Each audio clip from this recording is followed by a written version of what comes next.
Ahojte, zdraví vás Janka v novom roku. V prvom rade sa vám chcem poďakovať, že ste mi na internete tak neskutočne fandili a že som momentálne na Slovensku hrozne populárna.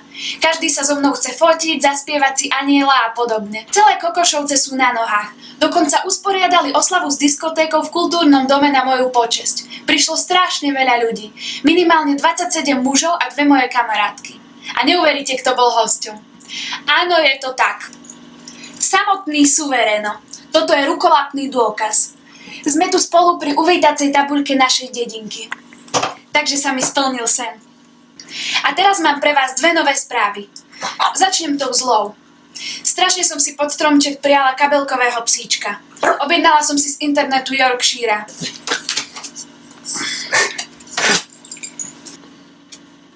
A teraz tá dobrá správa.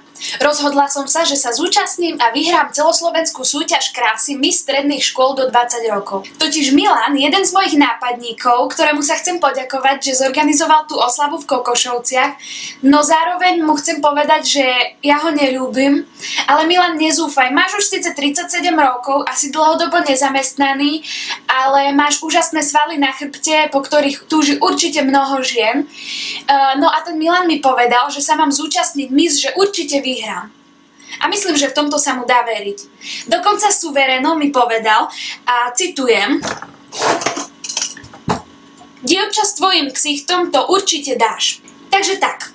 18. februára idem na casting do Prešova, z ktorého urobím ďalšie videjko. Tak mi držte pršteky.